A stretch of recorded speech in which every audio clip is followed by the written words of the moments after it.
Hello, everybody, and welcome to Lead On. My name is Gayla Bartlett, and this is when we sit with community leaders doing great things in our community to help out our youngsters and everybody that we're surrounded by. Today, I am so excited. I have the program director, Tony Leone from NAGLY. Yes, yes. Welcome, Thank you, Tony. Gayla, for having me. I really appreciate it. So first of all, it's June. We're in Pride Month. Yes. How tired are you, buddy? I'm pretty tired. Yeah. Running on fumes, but we're pushing through. One more weekend, and we're good to go. We had 31 events throughout the entire month of June. Oh, my goodness. Yeah. So I think for the viewers at home, you really need to tell us what NAGLY stands for. Yeah, so NAGLY is the North Shore Alliance of LGBTQIA plus youth. We're centrally located in downtown Salem, but we're fortunate enough to have 3 other satellites across the greater North Shore. So we have one in Gloucester, which is kind of a floating site, and then we have one in Lynn at the Raw Artworks, and we have one in Newburyport as well.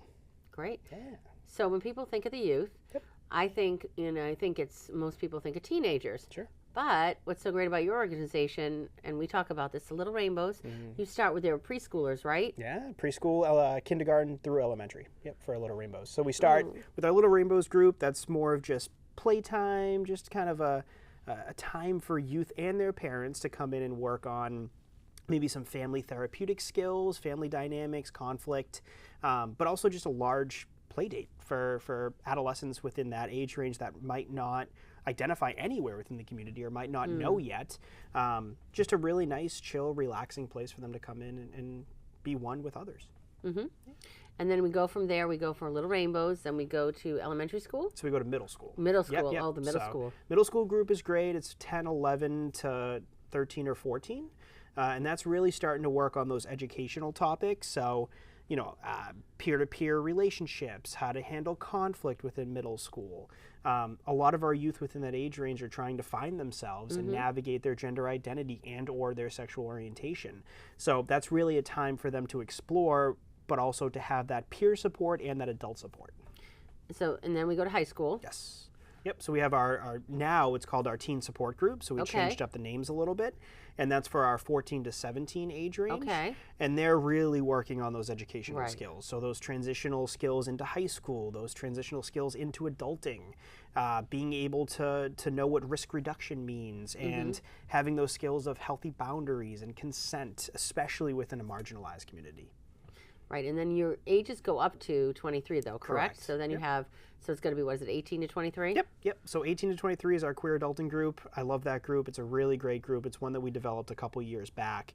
And with that group, we're really enhancing those educational skills. So it's more of a social group, but we really have our adult facilitator really focus and harp on resume building and, again, those healthy peer interactions, how to apply for college, how to apply for housing, and everything that's needed to become a young, successful adult, not even just a queer or LGBTQIA plus adult.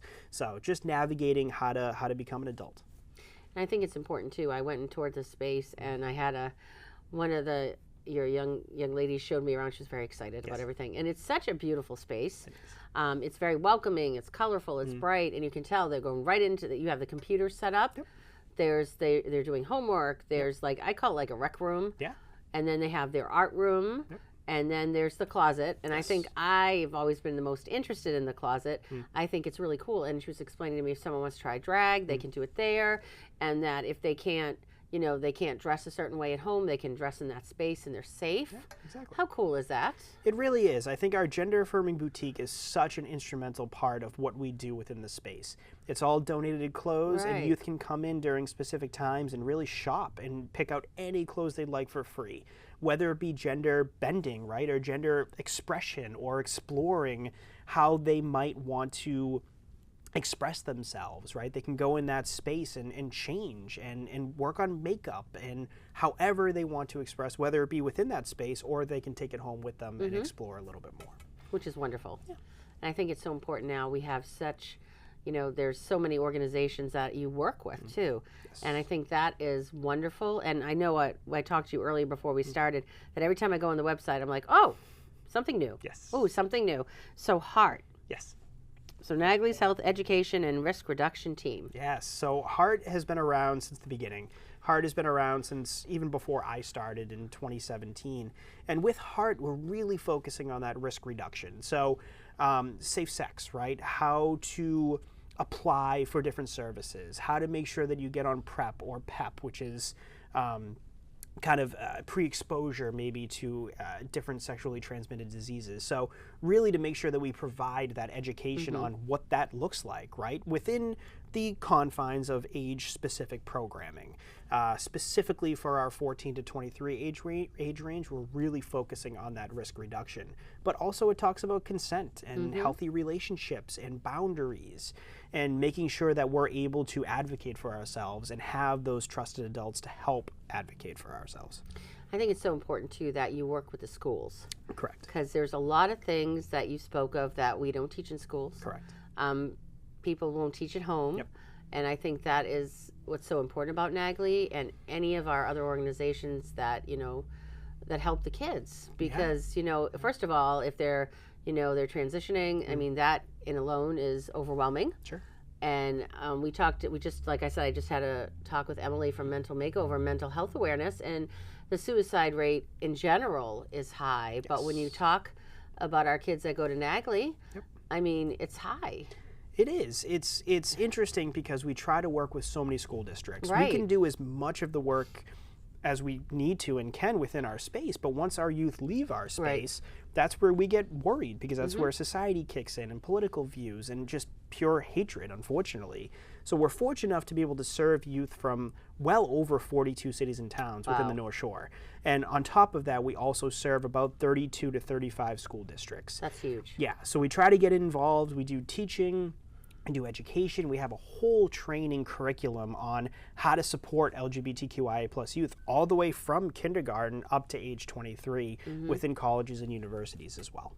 Because it's difficult. Yeah. And especially, and what I think is also great, when we go on the website and you say there's a lot of information, there is, but I'd like you also to touch about the parenting part. You have some great resources for parents. Yeah, we don't just stop with our youth, right? We don't just stop there. We work with really the family dynamic as long as the families are obviously willing to be that support. But if they're trying, right, we're going to provide whatever resources we can. We have a whole Google Master Drive of everything you can think of, from transitional care to gender affirming policies and rights and responsibilities within Massachusetts to how to use pronouns, right? So we go from every part of that gamut. But we also have our Parents and Educators in Communication group, which meets on the third Monday of each month in our space. But we also have a Facebook page, and we have a Google Drive specific for that as well. So parents can really reach out to me anytime and set up maybe a consult or to chat about how to get their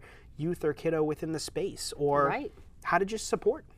Because especially if parents are trying to support and they're questioning and seeing your child heartbroken or bullied in any situation is horrifying. So yeah, it's hard.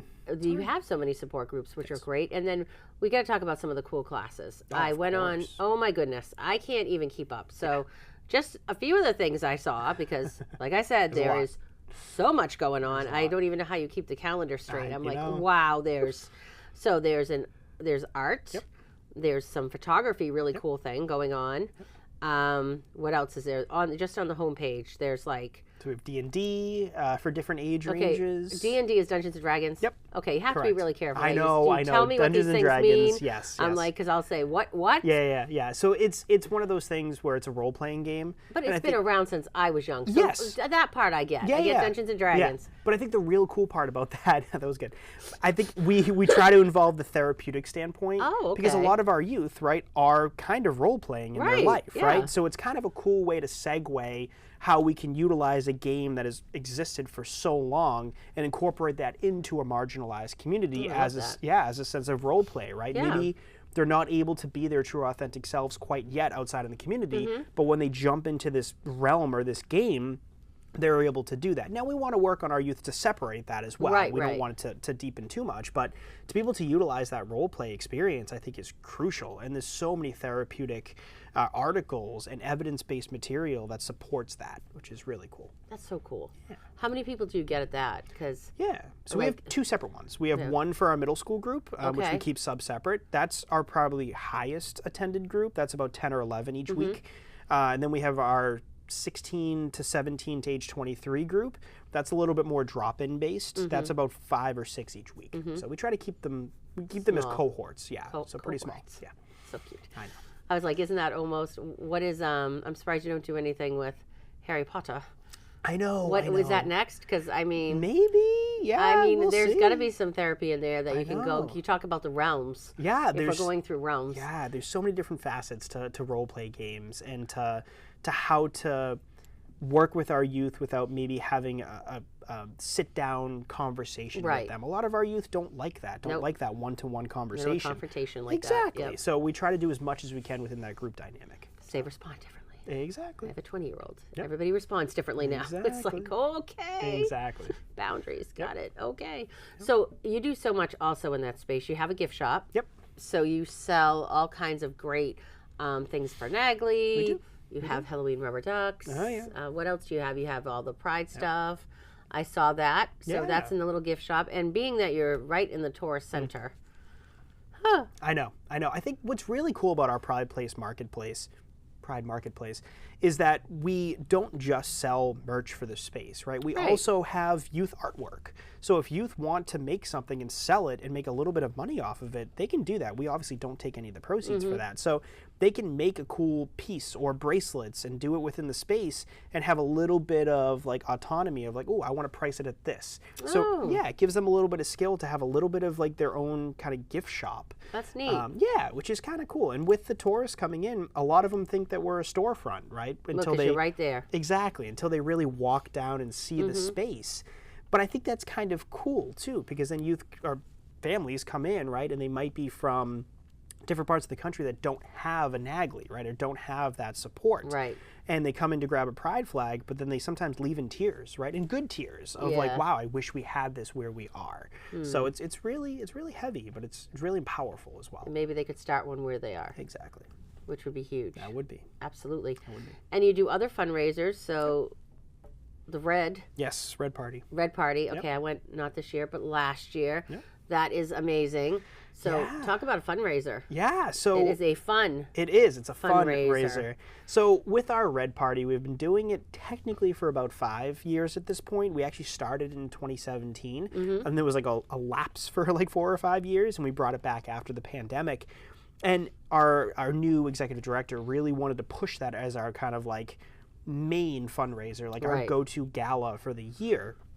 And it's not always about raising as much money as we possibly can. It's about visibility. Absolutely. You know, we had 250 people attend this last Red Party, and all of those people now donate to NAGLY, right? So it's a way that we can kind of keep up that visibility and that advertisement, because we can't do the work without having those donors and without having those funders.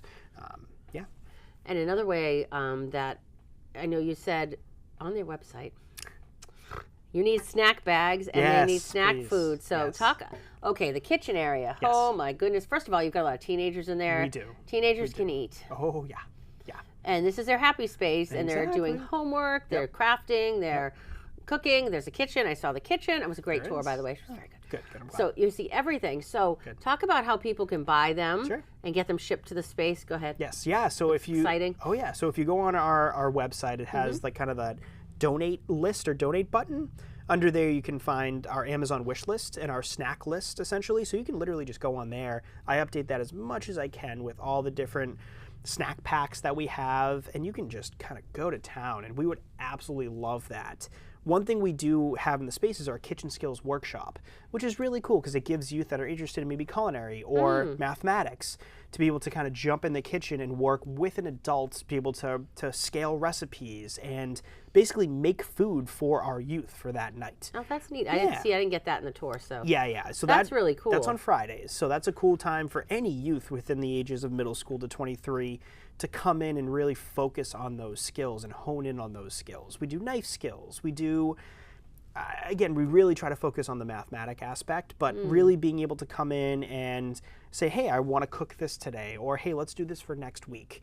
And we want to make a NAGLY cookbook. And yeah, we want this to really turn into something cool. So yeah, it's a work in progress. So do you have chefs that come in? Or? We don't. We just have adult advisors who get a little bit of training and they know just basic skills. That would be kind of cool if you could get some Salem chefs in. I would love to do that if anybody knows. You have enough Salem restaurants down there. Wouldn't it be cool to have a celebrity chef? That'd be awesome. A little guest workshop. That'd be so cool. That would be cool. The so kids if anybody would knows, think they were on Gordon Ramsay's show. Yeah. We could just have some fun with that. Exactly. That would be great. Exactly. That is so cool. So you have the kitchen space. They're doing that. We just did the Pride event where the kids marched, and then they had their Pride after party. Correct. Yep. Which was fun. Yeah, we had about 110 youth and families march with us, which I think was almost the largest organization to march in the parade. And then we kind of cleaned up real quick and came back into the space where we opened it up for our youth after party. So we had about 75 youth, which is good for our space. It's not too overwhelming, but we had youth from all different parts of Massachusetts come to our space and different parts of the country as well that came by. Yeah, that is so cool. Yeah, and they got to just come in and eat and dance, and we had an open mic and fashion show. And wow. Yeah, I really think these parties are so important because a lot of our youth don't feel comfortable dancing at maybe their prom or at a homecoming or something that's at their school because they might not feel safe being their true authentic self. Right. So when they come to NAGLY, they just let everything go and they're able to experience the music and togetherness and community, which is really special. That's so cool. Yeah. And NAGLY also, do these kids have to pay to come? They do not. It is all free. We don't take insurance. They can literally walk into the Salem Mall and participate in all of our programs within the age ranges by just filling out a basic demographic info. That's amazing. Yeah. And the fact that it is run on donations. Correct. Do you receive grants as well? We do. So our executive director really spends most of his time applying for grants. So any unrestricted grants or grants specific to our programs or outreach that we can do. He really spends a lot of time focusing on that. So we don't have like huge state or federal funding like other nonprofits do. And we really rely heavily on those sustainable donors. Absolutely, and you can donate just by going to your website. Correct, yeah, that big obnoxious donate button that we put as bright as possible, you can click that. And yeah, and you can sponsor, you can sign up and you can donate monthly. Correct. Which you've just changed the structure, so now it is called... I don't know. I think, yeah, James would know that. I got a letter. Executive director. I got my letter about donating. Yeah, so I know there's definitely. I got switched over to something else now. Yes, I'm like, oh, I'm now this. Yep. Yeah, there's different like sponsorship levels now, which is great. really cool. Yeah, and really our executive director hones in on that. Great. On that networking and making sure that he sends thank you letters and that you all are appreciated for the hard work and donations that you do provide. And I just want to take a moment here to let everybody know at home that there are only 2 full-time paid employees that work there, staff. Yes. So it's Tony, who is your educational program director extraordinaire. Everything, essentially. Everything, snack getter, all the magic. And then you have James, who's the executive director. That's it. Yeah. Yeah, we have some subcontracted employees that we contract out. We are fortunate now to have a whole mental health model. Oh, okay. Yeah, which Let's talk about super that. important. Yeah, so we have a licensed clinician that comes in once or twice a week. Great. And we have a clinician that works with our Little Rainbows group specifically. And we have an array of different MSW and Masters in Psychology interns that come in as well. That's huge. To do a lot of that mental health counseling. One thing I like to make sure I let people know is we're not doing therapy. We're not doing full sessions or anything like that. It's more check-in based. Yeah. So we do some triage work. We do some crisis management. We do referrals to more therapeutic services. But it's something that we really knew we needed to roll out. And to be honest, we were kind of scared of rolling that out because there's a lot of different things and boxes you have to check off. So we were fortunate enough to be able to kind of pass that red tape that we were initially scared about and worrisome about and really launch that mental health component. So we have group counseling, we have individual check-ins, we have just a ton of group support that youth can really utilize without any insurance needed, without any sign-ups. They drop in and they can utilize those supports. And that's huge because we all know that the mental health system is extremely broken. Correct. Yes. And the way to get a therapist, the way to get into a psychiatric hospital, it's days, it's weeks, it's grueling. Correct. And to see your child go through that is absolutely heartbreaking. So the fact that you have someone that can check in with these kids on the daily or on the weekly is huge, because you know what, some of them won't tell their parents that they're hurting. Yep. Or that they're cutting, or whatever the situation is. And it's nice that they can have a space where they're free to say that. Yeah, definitely. And that is huge. And a lot of the times, the youth that come into our space, they actually finally feel safe to disclose that information. You know, because we're never going to be like, oh my gosh, you're cutting. Like, let's go to triage. Like, no, we work with them in that moment and try to get to the emotion and the factor of like what's going on. How can we help support to mitigate this moving forward? Right, exactly. And that's so huge. Yeah. So anything else coming up now that, you know, I had to wait till the end of the month to get you in here because you're busy. Pride is busy. Yes. So a lot of planning. So now we're almost into July. I know. And you're going to be closed from July 1st to July 7th. Correct. Nice respite for myself, our staff, Everybody volunteers. takes a break. I know. So we do have some stuff coming up. I would definitely check out all of our summer programs. Most of the summer program, this was like kind of a pilot to test it out. We are going to be rolling up through the fall and through the winter, with some of the outdoor time obviously not happening. But a lot of our age-specific program days that we have, our middle school Mondays, our teen and young adult Tuesdays, our wellness Wednesdays, Fierce Fridays, those are all going to stay through the fall because we found that youth are really gravitating to that. So I definitely have your youth or family check that out and let me know if you want to come in for a tour. We do have our big summer bash, I guess we can call it, at Die With Your Boots On. That's going to be August 31st. From 8 to 10 p.m. And downstairs at the store? I mean, around the corner? Yeah, around store? the store. Yeah, around the corner. So it's you're going to be really in cool. that space? Oh yeah, we're going to rent it out. Yeah, so it's going to be beautiful. It's going to be really cool. It's really gothic type. Yeah, and they have the theme. wings. Yeah. You can do a selfie with the neon wings. Yep. See, I see these things. Yeah. It's beautiful. It's beautiful. So that's going to be kind of our big summer end bash. Oh, that'll be cute. Yeah, and then we're going to do our big queer prom in April. Okay. So yeah, definitely look for those. So now for the prom, what are you looking for that? Yeah, so I think we have a space. We're going to be working at the Tabernacle Church in Salem again. We loved that space. It was so iconic. I would say donations, right? Yep. So if people want to donate a caterer or donate balloons or donate money to be able to pay for the DJ and the drag performances. That's going to be in April, correct. Okay. Yeah, we haven't solidified a date yet, but okay. it will be in April. Very cool. Yeah. And that's another opportunity for the youth to be themselves. Exactly. If they don't feel comfortable at their own proms. Yep. That this is their prom. Exactly. Which is awesome. We're fortunate enough to be the only organization within the North Shore to have a queer-specific prom, which I think is really important. How many years have you done that? 3. Okay. Yeah. Very cool. Yeah. Very cool. So, Tony, you need to tell everybody where they can go to donate and learn more about you. Yes. So please go on NAGLY.org. You can check out our website. If you want to check any of our social media, it's just at North Shore Agly or NAGLY. We have an Instagram. We have a Discord for our youth, which is super secure, super safe. We have adult mods that are on there all the time to make sure that our youth are being safe online. And we also have a Facebook. I know that's more for maybe some of the older young adults out there. We don't have, I still have one too. A lot of our youth don't utilize Facebook, but a lot of our parents of our youth do. So we have a ton of groups that you can navigate. We have our parents group, we have our Little Rainbows group, we have our main NAGLY Facebook. So we have pretty much everything that you can think of, but definitely check out NAGLY.org for all the programs and services. You can feel free to reach out to me at tony@NAGLY.org. Pretty easy to find, and we can set up a tour and get your youth acclimated to the space. Great. Yeah. Well, thank you so much for stopping by, Tony. Appreciate you and everything you do. Thank you. All right, everybody here in Danvers, make sure you check out NAGLY. Their website, like I said, is amazing.